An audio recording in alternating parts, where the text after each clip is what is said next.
Good morning विद्यार्थी मित्रों, कर्णावती विद्यालय में आप सभी का स्वागत है।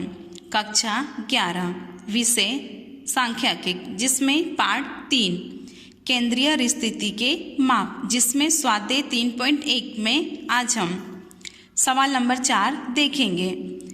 विद्यार्थियों के एक समूह का एक परीक्षा के गुण निम्न है, उनके गुण का माध्य ज्ञात कीजिए। तो हमें सवाल में विद्यार्थियों की संख्या और गुण दिया गया है, इस पर से हमें माध्य ज्ञात करना है। तो सबसे पहले हम देखेंगे इसमें हम सूत्र कौन सा लगाएंगे। तो इसमें हमारा सूत्र कौन सा हो जाएगा, x बार बराबर a plus sigma F D upon n into C. तो यहाँ पे गुण है, उसकी रकम किस प्रकार से दी गई हमें, 0 से 10, 10 से 20, 20 से 30, यानी कि हमारे पास जो वर्ग है वो कैसा है, समान लंबाई वाला है। इसमें हमारा जो अंतर है वो क्या है, सेम है। जैसे हमारा पहला है 0 से 10, तो हम इस वर्ग में वर्ग की ऊर्ध्व सीमा बिंदु और वर्ग की अधः सीमा बिंदु दोनों को हम ध्यान में रखकर इसका अंतर हम देखेंगे कि समान है कि असमान है। तो यहाँ पे 10, यहाँ पे 20 है, तो यहाँ पे 30 है, तो इसमें क्या है, हमारा अंतर समान है।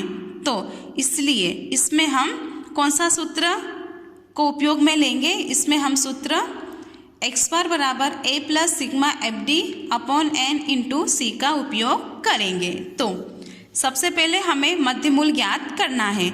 मध्यमूल का सूत्र हम पहले थियरी में देख चुके हैं, जो हमारा सबसे पहले वीडियो था उसमें हमने इसके सूत्र हम पढ़ चुके हैं। तो मध्यमूल ज्ञात करने का सूत्र क्या हो जाता है हमारा, वर्ग की अधः सीमा प्लस वर्ग की अधः सीमा बराबर इन अपॉन 2।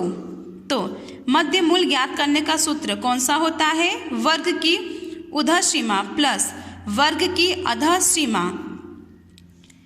भागाकार में 2, ये हमारा इसका सूत्र है। यानी कि 0 प्लस 10 भाग्या 2 यानी कि 5। तो हमारा मध्यमूल कितना हो गया, 5। अब 10 प्लस 20 यानी कि 30 भागे 2 कितना हो जाएगा, 15। इसी प्रकार से 20 प्लस 30 यानी कि 50, 50 भाग्या 2 यानी कि 25। इसी प्रकार से 30 प्लस 40 भाग्या 2 यानी कि 35। हम इसमें देख सकते हैं कि हमारा इसमें 10-10 का डिफरेंट है। हम अगर 5 में 10 प्लस करते तो हमारा 15 आ जाता है, अगर 15 में हम 10 प्लस करते तो हम 25 आ जाता है। तो हमारा इसमें क्या है, वर्ग जो हमारी लंबाई वो क्या है, सेम है। तो हमें मध्यमूल्य मिल गया है सभी का। अब इसके बाद हमें क्या ज्ञात करना है, डी का सूत्र क्या हो जाएगा, x माइनस ए भागाकार में c। हम यहाँ पे a किसको मान लेते हैं, a यहाँ पे हम 35 को मान लेते हैं, और c हमें पता ही है हमारी वर्ग लंबाई कितनी है, 10, यानी c बराबर हमारा 10। तो इसमें हमारा क्या हो जाएगा, x कितना है हमारा, 5 है। 5 माइनस 35 बट्टे c, तो हमारा कितना हो जाएगा इसमें, -3। उसी प्रकार से 15 माइनस 35 बट्टे 10, तो क्या हो जाएगा हमारा 2। और इसमें हमारा क्या हो जाएगा, 25 माइनस 35 बट्टे 10, तो हमारा क्या हो जाएगा, माइनस, फिर यहाँ पे 0। अब नीचे क्या आ जाएगा, वही सिक्वल में, पर यहाँ पे हमारा ये प्लस हो जाएगा, और इसका हमारा क्या हो जाएगा यहाँ पे डैश। अब इसके बाद क्या हमें f इंटू डी करना है, यानी ये हमारे जो विद्यार्थियों की संख्या है ये हमारे लिए f है, यानी कि ये हमारे लिए आवृत्ति है, और हमने d यहाँ पे ज्ञात कर लिया है। अब इन दोनों का गुणाकार,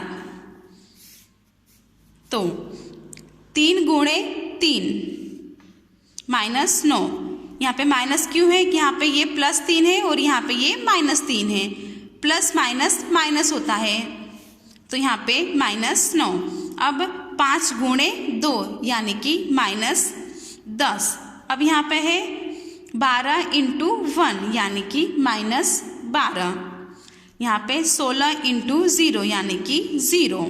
अब 11 इंटू 1 11,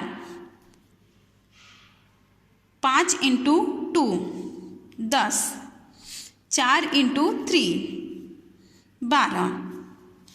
अब सबसे पहले हम माइनस का टोटल करेंगे, उसके बाद में हम प्लस का टोटल करेंगे।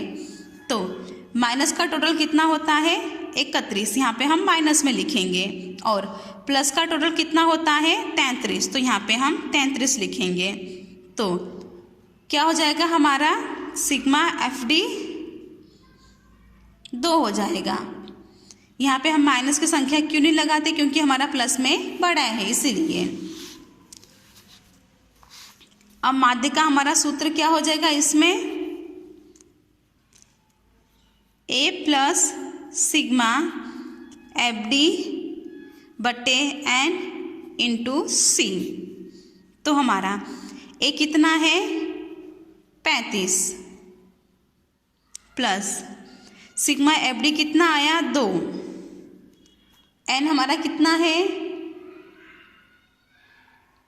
56, N हमारा यानी कि ये F की टोटल संख्या।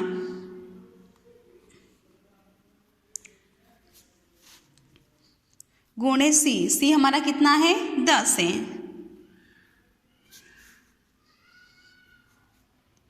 35 प्लस 10 गुणे 2 कितना हो जाएगा 20, भागाकार में 56 बराबर 35। अब 20 भाग्या 56 यानी कि 0.36। तो 35 प्लस 0.36 35.36। तो हमारा माध्य कितना हुआ 35.36।